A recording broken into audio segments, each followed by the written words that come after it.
అన్నదాత అన్నదాత మీ అన్నదాత చెమటోడ్చి ఆహారాన్నందించే రైతన్న అనునిత్యం నీ కండదండగా నిలిచే నేస్తం ఎవరన్నా అన్నదాత అన్నదాత మీ అన్నదాత.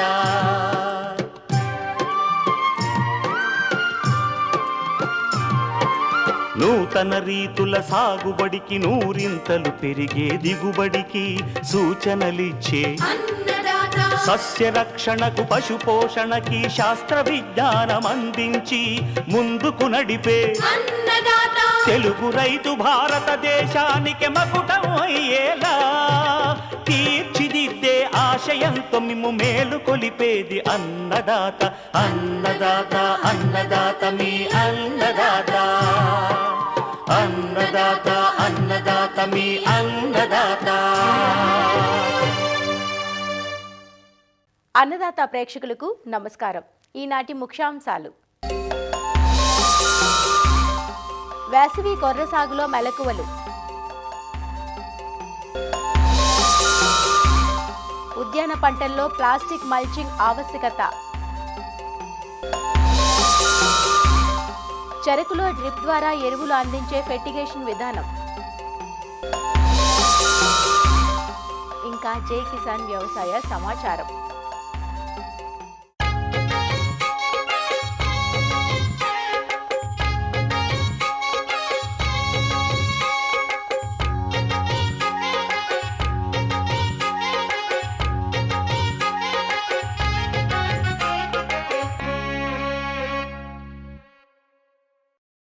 పెరుగుతున్న ఆరోగ్య స్పృహతో ప్రజల దృష్టి చిరుధాన్యాల వైపు మళ్లింది.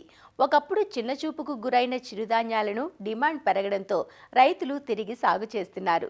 చిరుధాన్యాల్లో కొర్ర ఒకటి. ఈ పంటను సాగు చేయడం తేలిక, సమస్యలు కూడా తక్కువే, మార్కెట్ చేసుకోవడం చాలా సులువు. కొర్రను ఖరీఫ్ వేసవి కాలాల్లో సాగు చేస్తారు. 80 రోజుల స్వల్ప కాలంలో అందివచ్చే కొర్రను వేసవిలో 6 తడుల క్రింద సాగు చేసుకోవచ్చు. వేసవి పంటగా జనవరి, ఫిబ్రవరి మాసాల్లో సాగు చేస్తారు. రకాల ఎంపికతో పాటు సాగులో కొన్ని జాగ్రత్తలు తీసుకున్నట్లయితే కొర్ర నుంచి మంచి దిగుబడులు పొందే వీలుందంటూ వేసవి కొర్ర సాగు వివరాలు మనకందిస్తున్నారు ఆచార్య ఎన్జీ రంగా వ్యవసాయ విశ్వవిద్యాలయం నంద్యాల ప్రాంతీయ వ్యవసాయ పరిశోధనా స్థానం శాస్త్రవేత్త డాక్టర్ నరసింహుడు. రైతులు వరికి ప్రత్యామ్నాయంగా కొర్ర సాగు చేయడానికి మొగ్గు చూపుతున్నారు. వేసవిలో ముఖ్యంగా మనం గమనించుకోవాల్సింది, విత్తుకోవడానికి ముఖ్యంగా మనం గుర్తుంచుకోవాల్సింది అయితే నీటి లభ్యతను బట్టి పంట కాల పరిమితిని ఎన్నుకుని మన రకాలను ఎంపిక చేసుకోవాలి. వాటిలో ముఖ్యంగా సూర్యనంది అనే రకం 70 నుంచి 75 రోజులు ఉంటుంది కాబట్టి ఈ రకం చాలా అనువైనది. నీటి 2-3 తళ్ళు ఎక్కువగా నీటి లభ్యత ఉన్నప్పుడు మహానంది, రేనాడు, SIA 3156 రకాలు బాగా అనుకూలంగా ఉంటాయి. 1 ఎకరానికి 2 కిలోల విత్తనం అయితే సరిపోతుంది. దీన్ని కార్బన్ డైజమ్ 3 గ్రాముల చొప్పున సీడ్ ట్రీట్మెంట్ చేసుకుని గొర్రు సహాయంతో విత్తుకున్నట్లయితే ఇంటర్ కల్టివేషన్ చేసుకోవడానికి, యాజమాన్య పద్ధతులు పాటించడానికి అనుకువగా ఉంటుంది. అంటే వరుసకి మధ్య 22.5 సెంటీమీటర్లు, మొక్కకి మధ్య 7.5 సెంటీమీటర్లు ఉండేటట్టు చూసుకుని ఉంచుకున్నట్లయితే అధిక దిగుబడిని పొందేదానికి ఆస్కారంగా ఉంటుంది. ఈ రకంగా విత్తుకున్నట్లయితే 1 ఎకరానికి 2,75,000 మొక్కల సాంద్రత ఉండేటట్లు చూసుకున్నట్లయితే మంచి దిగుబడులు పొందేదానికి ఆస్కారంగా ఉంది. ఎరువుల యాజమాన్యం చూసుకున్నట్లయితే ఎకరానికి 36 కేజీల యూరియా, 50 కేజీల సింగిల్ సూపర్ ఫాస్ఫేట్ అందించినట్లయితే కొర్ర పంటకు కావలసిన పోషకాలు లభిస్తాయి. దీనికి ముందు దుక్కిలో దున్నుకునేటప్పుడు 2 నుంచి 3 టన్నుల పశువుల ఎరువును కానీ వేసి కలయి దున్నుకున్నట్లయితే ఇంకా నేల యొక్క స్వభావం బాగా ఉండి మొక్కల పెరుగుదలకు ఉపయోగపడుతుంది. 16 కేజీల యూరియా, 50 కేజీల సింగిల్ సూపర్ ఫాస్ఫేట్ ని మొదట అంటే విత్తుకునే ముందు చల్లుకోవాలి. అదే మిగిలిన 16 కేజీల యూరియాని 25 నుంచి 35 రోజులు వ్యవధిలో నేలలో తేమ ఉన్నప్పుడు తీసుకున్నట్లయితే గన మనకు అధిక దిగుబడి వచ్చేదానికి ఆస్కారంగా ఉంటుంది. కలుపు యాజమాన్యం చూసుకున్నట్లయితే ప్రధానంగా ఐసోప్రొప్టరాన్ అనే కెమికల్ ని 400 గ్రాముల మందుని 200 లీటర్లలో కానీ కలుపుకొని 1 ఎకరానికి పిచికారీ విత్తిన 2 నుంచి 3 రోజుల్లో పిచికారీ చేసుకున్నట్లయితే 20 నుంచి 30 రోజుల వరకు కలుపును సమర్థవంతంగా నివారించవచ్చు. ఆ తర్వాత గుంటక సహాయంతో గాని, దొంతల సహాయంతో గాని ఒకసారి ఇంటర్ కల్టివేషన్ చేసుకొని కలుపుల్ని పూర్తిగా నివారించుకోవచ్చు. కొర్రలో నీటి యాజమాన్యం చూసుకున్నట్లయితే ముఖ్యంగా మొదట రబీ కాలంలో కానీ వేసవి కాలంలో కానీ నీరు కట్టి విత్తనం విత్తుకోవడం వల్ల మొలక శాతం బాగా వచ్చి మంచి అంటే ఎకరానికి ఉండవలసిన మొక్కల సాంద్రత బాగా ఉంటుంది. తరువాత పిలకలు వేసే దశలో అంటే 30 నుంచి 40 రోజుల వ్యవధిలో ఒకసారి ఇరిగేషన్ ఇచ్చుకున్నట్లయితే మొక్కలు బాగా పెరిగేదానికి ఆస్కారం ఉంటుంది. తర్వాత గింజ పట్టి పాలు పోసుకునే దశలో అంటే 55 నుంచి 60 రోజుల వ్యవధిలో ఇంకొక తడి ఇచ్చుకున్నట్లయితే మంచి దిగుబడి పొందేదానికి ఆస్కారంగా ఉంటుంది. కొర్రను అధిక సాంద్రతలో ఎక్కువ మొత్తంలో సాగు చేసేటప్పుడు అక్కడక్కడ కూడా కొన్ని చీడపీడలు కనపడుతుంటాయి. రబీ వేసవ కాలంలో సాగు చేసేటప్పుడు త్రుప్పు తెగులు, అగ్గి తెగులు అనేటివి 2 ప్రధానమైనటువంటి తెగులు వస్తుంటాయి. త్రుప్పు తెగులు కనపడినప్పుడు ఆకులపై గోధుమ వర్ణంలో ఉన్నటువంటి మచ్చలు కుంకుమ తెగులు మాదిరిగా ఉంటుంది. వాటిని కనపడినప్పుడు మ్యాంకోజెబ్ని 3 గ్రాముల 1 లీటర్ నీటి కలుపుకొని 10 నుంచి 15 రోజుల వ్యవధిలో 2 సార్లు కానీ పిచికారీ చేసుకున్నట్లయితే సమర్థవంతంగా నివారించుకోవచ్చు. అట్టే చూసుకున్నట్లయితే ఈ అగ్గి తెగులు కనపడిందంటే హండి ఆకారంలో ఆకుపైన మచ్చలు కనపడతా ఉంటాయి. అటువంటి వాటిని గమనించినప్పుడు ట్రైసైక్లోజోల్ అనే కెమికల్ని 0.6 గ్రామ్స్ పర్ లీటర్ కానీ మనము 1 లీటర్ నీటిలో కలుపుకొని పిచికారీ చేసుకున్నట్లయితే ఈ అగ్గి తెగులను కూడా సమర్థవంతంగా నివారించుకోవచ్చు. పంట కోయాల్సిన సమయం వచ్చినప్పుడు అంటే పంట మనం వేసిన రకాన్ని బట్టి పంట కాల పరిమితి నిర్ణయించబడుతుంది.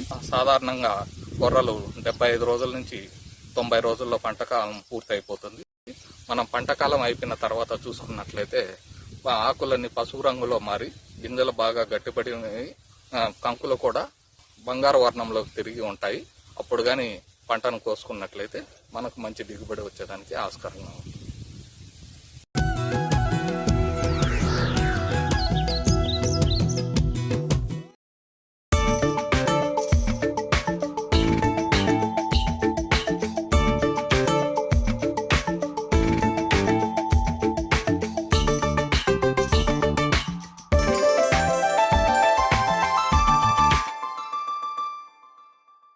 దీర్ఘకాలం పాటు భూమిలో ఉంటూ తీపిని పంచే పంట చెరకు. సంవత్సరం పాటు భూమిలో ఉంటుంది కాబట్టి మొక్క తీసుకునే పోషకాలు కూడా ఎక్కువగానే ఉంటాయి. సాధారణంగా చెరకును నీటిపారుదల క్రింద సాగు చేస్తూ 3-4 దఫాలుగా ఎరువులను అందించడం పరిపాటి. అదే చెరకును ఆధునిక బిందు సేద్య విధానంలో సాగు చేస్తే దిగుబడులు పెరుగుతాయి. చాలామంది రైతులు బిందు సేద్య పద్ధతిలో సాగు చేసేటప్పటికీ ఎరువులను మాత్రం సాధారణ పద్ధతిలోనే వేస్తున్నారు. అలా కాకుండా ఫెర్టిగేషన్ పద్ధతిలో డ్రిప్ ద్వారా వేసుకుంటే ఎరువులు 100% ఉపయోగపడి దిగుబడులు పెరుగుతాయి. అయితే ఎరువులు అందించేటప్పుడు మొత్తం ఒకేసారి కాకుండా దఫదఫాలుగా వేసుకుంటే పెరుగుదల మరింతగా బాగుంటుంది. మరి చెరకులో ఫెర్టిగేషన్ చేసేటప్పుడు గమనించుకోవాల్సిన అంశాలను తెలియజేస్తున్నారు ప్రొఫెసర్ జయశంకర్, తెలంగాణ రాష్ట్ర వ్యవసాయ విశ్వవిద్యాలయం రాజన్ నగర్ వ్యవసాయ పరిశోధనా స్థానం శాస్త్రవేత్త డాక్టర్ ప్రభాకర్ రెడ్డి. ఇప్పుడు మనం చెరుకు పంటలో ఫర్టిగేషన్ విధానం ద్వారా ఎరువుల యాజమాన్యం గురించి తెలుసుకుందాం. ముఖ్యంగా ఈ యొక్క బిందు సేద్య పద్ధతిలో నీటితో పాటు ఈ యొక్క రసాయన ఎరువులను కూడా ఈ యొక్క ఫర్టిగేషన్ విధానంలో అందించడం అనేది జరుగుతూ ఉంది. సో ఈ విధంగా అందించడం వల్ల ఈ యొక్క రసాయన ఎరువుల యొక్క వినియోగ సామర్థ్యం అనేది 40 నుంచి 50% వరకు పెరగడమే కాకుండా ఈ యొక్క మోతాదు కూడా మనం కొంతవరకు తగ్గించుకునే అవకాశం ఉంటుంది. ఇక్కడ నీటితో పాటు ఈ యొక్క రసాయన ఎరువులు కూడా వేరు వ్యవస్థ దగ్గర ఖచ్చితంగా పడటం వల్ల ఈ యొక్క వినియోగ సామర్థ్యం అనేది పెరుగుతుంది. దీంతోపాటు దిగుబడి కూడా 30 నుంచి 40% వరకు కూడా సాధించడం అనేది ఈ పరిశోధనల ద్వారా గమనించడం జరుగుతుంది. ముఖ్యంగా సాధారణ పద్ధతిలో రసాయన ఎరువుల యాజమాన్యం వల్ల మనకు ఒక ఎకరాకి 30 నుంచి 40 క్వింటాల వరకు మాత్రమే దిగుబడి సాధించడం జరుగుతుంది. అయితే ఈ బిందు సేద్య పద్ధతి ద్వారా ఈ ఫర్టిగేషన్ చేసుకోవడం, ఈ యొక్క రసాయన ఎరువుల యాజమాన్యం చేపట్టడం ద్వారా దిగుబడి అనేది 50 నుంచి 60 టన్నుల వరకు కూడా ఒక ఎకరాకి సాధించడం అనేది గమనించడం జరిగింది.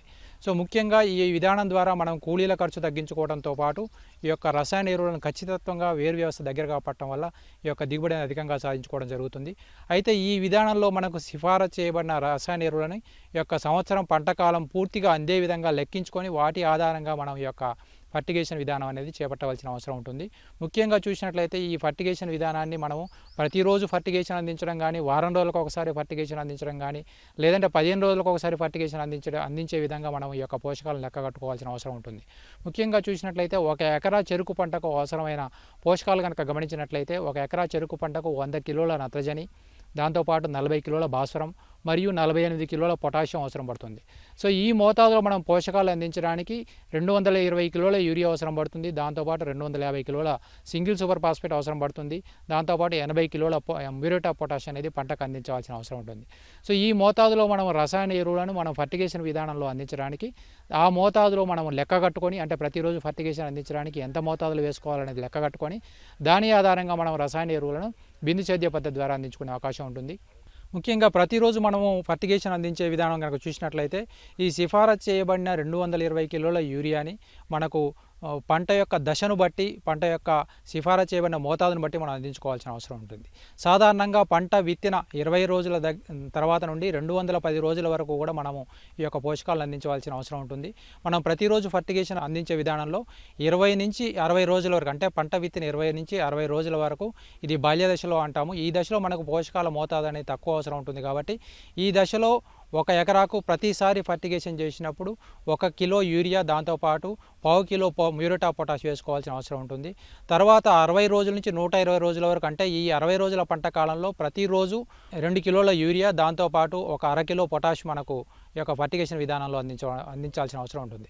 సో ఈ దశ అనేది పెరుగుదల దశ కాబట్టి ఈ దశలో మనము యూరియా మరియు పొటాష్ మోతాదు అనేది ఎక్కువ మోతాదులో ఇవ్వాల్సిన అవసరం ఉంటుంది. తర్వాత 120 రోజుల నుంచి 160 రోజుల వరకు, అంటే 40 రోజులు, అంటే 40 సార్లు ప్రతిరోజు మనము 1 కేజీ యూరియా, దాంతోపాటు 1/2 కేజీ పొటాష్ మనం అందించవలసిన అవసరం ఉంటుంది. తర్వాత 160 రోజుల నుంచి 210 రోజుల వరకు, అంటే ఈ 50 రోజులు ప్రతిరోజు కూడా 1/2 కిలో యూరియా, 1/2 కిలో పొటాషు మొక్కకు అందించవలసిన అవసరం ఉంటుంది.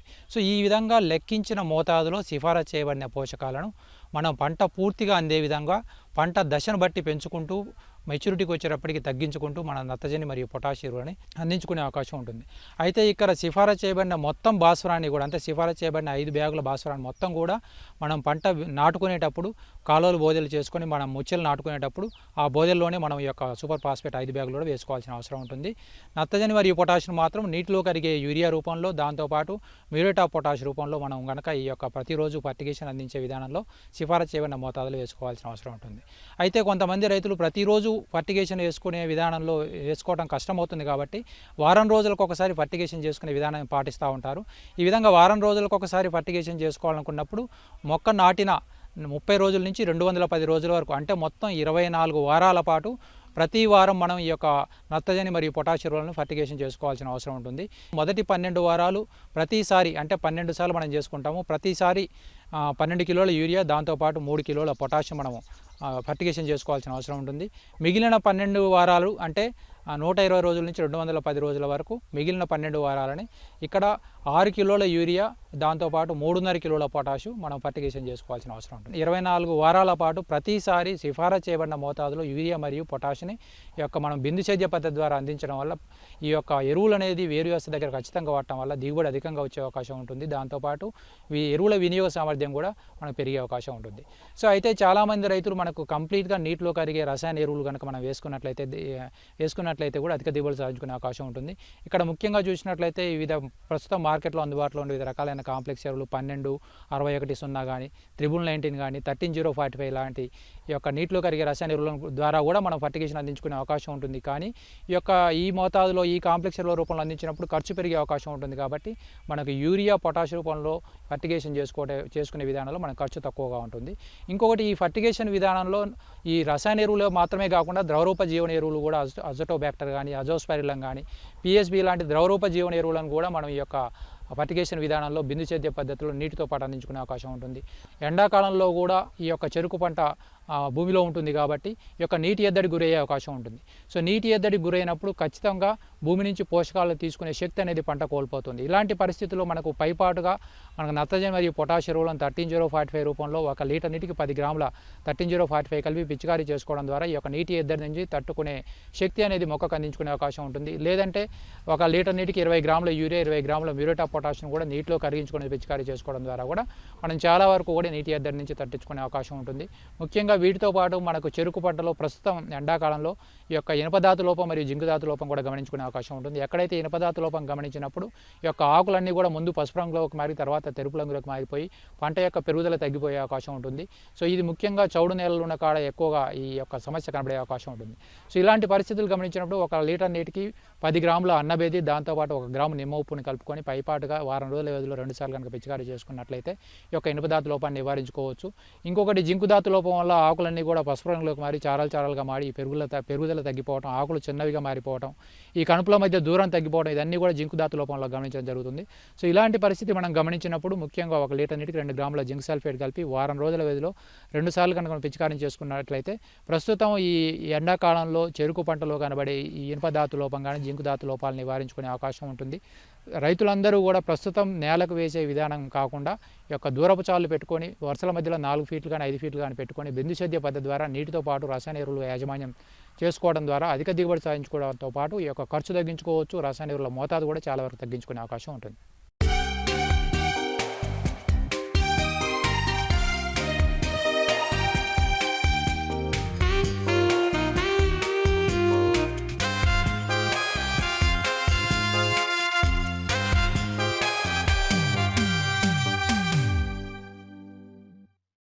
పంటల సాగులో నీటి వృధాను అరికట్టే బిందు సేద్యం వ్యవసాయానికి వరంగా మారింది. డ్రిప్తో పాటు ఇటీవల మల్చింగ్ విధానము రైతుల ఆదరణ చూరగొంటోంది. భూమిపై తేమ ఆవిరి కాకుండా నిలిపి ఉంచడంతో పాటు కలుపు రానివ్వకుండా చేసే మల్చింగ్ విధానం రైతులకు ఎంతో ఉపయోగకరంగా మారింది. భూమిపై మొక్క చుట్టూ వేసే ఆచ్ఛాదననే మల్చింగ్ అంటారు. గతంలో వ్యవసాయ వ్యర్థ పదార్థాలైన వరిగడ్డి, వరి పొట్టు, కొబ్బరాకులు, వేరుశనగ పొట్టు వంటి వాటిని జీవ ఆచ్ఛాదనగా వేసేవారు. ఇప్పుడు ప్లాస్టిక్ పేపర్ను మల్చిగా వాడుతున్నారు. ప్లాస్టిక్ మల్చింగ్ విధానం కొంత ఖరీదుతో కూడుకున్నదైనప్పటికీ వాడకం తేలిగ్గా ఉండడంతో రైతులు ఈ విధానానికి మొగ్గుతున్నారు. ఉద్యాన పంటల్లో ప్లాస్టిక్ మల్చింగ్ ఉపయోగాలు, వాడే విధానం గురించి ఈరోజు అన్నదాతలో చూద్దాం.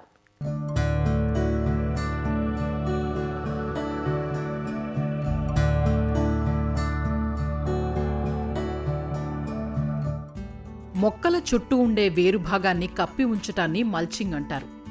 పూర్వం ఈ పద్ధతికి వరి పొట్టు, రంపపు పొట్టు, చెరకు పిప్పి, ఎండిన ఆకులు వంటి వాటిని వాడేవారు.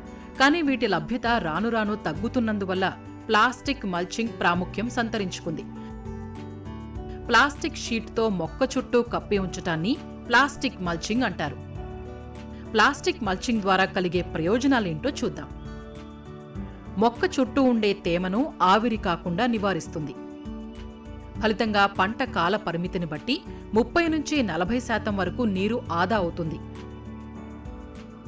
దీన్ని బిందు సేద్యంతో కలిపి వాడితే అదనంగా మరో 20% నీరు ఆదా అవుతుంది. సూర్యరశ్మి నేరుగా కలుపు మొక్కలకు సోకకుండా చేస్తాం కాబట్టి కిరణజన్య సంయోగక్రియ జరగక సుమారు 85% వరకు కలుపు నివారణ జరుగుతుంది. వర్షపు నీరు నేరుగా భూమిపైన పడకుండా నివారించటం వల్ల మట్టి కోతను నివారించి భూసారాన్ని పరిరక్షించవచ్చు. భూమి చుట్టూ సూక్ష్మ వాతావరణ పరిస్థితుల్ని కలుగచేస్తూ నేల ఉష్ణోగ్రతను నియంత్రించవచ్చు. భూమిలో ఎల్లప్పుడూ తేమ నిల్వ ఉండటం వల్ల నేల గుల్లబారి వేరు వ్యవస్థ బాగా వృద్ధి చెందుతుంది. దీనివల్ల నీరు, ఎరువులు భూమి లోపలి పొరల్లో నుంచి కూడా మొక్కలకు అధికంగా లభ్యమవుతాయి. ఇప్పుడు ఏ పంటలకు మల్చింగ్ ఎలా చేస్తారో చూద్దాం. కూరగాయలు, పండ్లు, పూల మొక్కల్లో మల్చింగ్ షీటును ఎక్కువగా ఉపయోగిస్తారు. అయితే మనం పండించే పంట కాల పరిమితిని బట్టి మల్చింగ్ షీటు మందాన్ని ఎంపిక చేసుకోవాలి. సాధారణంగా అన్ని రకాల కూరగాయలు, పూల మొక్కలు 3 నుంచి 4 నెలల కాల వ్యవధితో ఉంటాయి. కాబట్టి 15 నుంచి 25 మైక్రాన్ల మందం గల మల్చ్ షీట్ను వాడతారు. దీన్ని 2 పంట కాలాలకు వినియోగించుకునే అవకాశం ఉంది. అదే 10 నుంచి 12 నెలల వ్యవధి కలిగిన పండ్లు, పూల మొక్కల్లో 50 నుంచి 100 మైక్రాన్ల మందం గల మల్చ్ షీట్ను ఉపయోగించాలి. ఇది సంవత్సరం నుంచి 2 ఏళ్ల కాలం ఉంటుంది.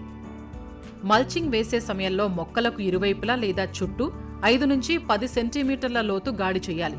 మల్చ్ షీటును కావాల్సిన సైజులో కత్తిరించుకోవాలి. ఈ షీటును ప్రతి వరుసలో లేదా చెట్టు దగ్గర మరీ వదులుగా లేదా బిగుతుగా లేకుండా కప్పి అన్ని చివరల్ని గాలిలోకి వెళ్లేలా చేసి మట్టితో కప్పాలి. ఈ ప్రక్రియను యాంకరింగ్ అంటారు. దీనివల్ల మల్చ్ షీటు గాలికి చెదిరిపోకుండా ఉంటుంది. అయితే మల్చ్ షీటును 2 రకాలుగా వాడుకునే వీలుంది. మొదటిది విత్తడానికి ముందుగా మల్చి వేసే విధానం. ఈ విధానంలో మొక్కల మధ్య అదేవిధంగా వరుసల మధ్య దూరాన్ని బట్టి ముందే షీట్పై రంధ్రాలు చేయాలి. ఈ షీట్లను ప్రతి వరుస మీద యాంకరింగ్ చేసి రంధ్రాల గుండా ఒక్కో విత్తనాన్ని వేసి మట్టితో కప్పాలి. రెండోది నాటిన మొక్కలకు మల్చి పరిచే విధానం. ఈ విధానంలో మొక్కల చుట్టూ అనుకూలంగా మల్చ్ షీటును తగిన సైజులో కత్తిరించాలి. తర్వాత మల్చ్ షీటుపై మొక్కల దగ్గర చిన్న చిన్న రంధ్రాలు చేసి వాటిని తొడిగి అన్ని చివర్లను యాంకరింగ్ చేయాలి. ప్లాస్టిక్ వేసే సమయంలో రైతులు కొన్ని జాగ్రత్తలు తీసుకోవాలి. మల్చ్ షీటును పరిచే సమయంలో బలంగా లాగకూడదు. ఉదయం లేదా సాయంత్రం వేళల్లో మాత్రమే మల్చ్ షీటును వెయ్యాలి. ఎందుకంటే దీనికి సాగే గుణం ఉంటుంది.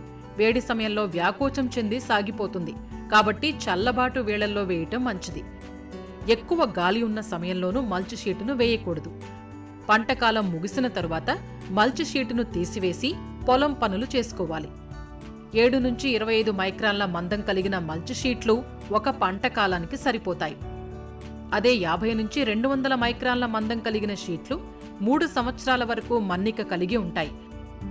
ప్లాస్టిక్ మల్చ్ షీటు వాడకంలో రైతులు ఇలాంటి జాగ్రత్తలు పాటించడం ద్వారా షీటు మన్నిక కాలం పెరగడంతో పాటు రైతుకు నాణ్యమైన దిగుబడులు దక్కే అవకాశం ఉంటుంది.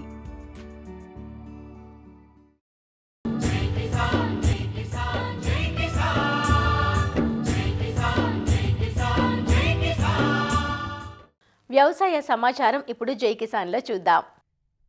కర్నూలు జిల్లా బనవాసి కృషి విజ్ఞాన కేంద్రంలో 16వ శాస్త్రీయ సలహా సంఘ సమావేశం జరిగింది. ఈ సమావేశంలో వ్యవసాయ శాస్త్రవేత్తలు, అధికారులు, రైతు సంఘాల నాయకులు, రైతులు పాల్గొన్నారు. కేవీకే వచ్చే ఏడాది చేపట్టే ప్రణాళికలు, వ్యవసాయ అనుబంధ రంగాల్లో కార్యాచరణపై అధికారులు చర్చించారు. అలానే రైతుల నుంచి వచ్చిన పలు సూచనలు, సలహాలు సేకరించి వారి సమస్యలకు తగిన పరిష్కారాలను సైతం సూచించారు. మారుతున్న వాతావరణ పరిస్థితులు, పంటల సాగులో వస్తున్న మార్పులను అధ్యయనం చేస్తూ సాగు సరళిలో పాటించాల్సిన మెలకువలను రైతులకు వివరించారు.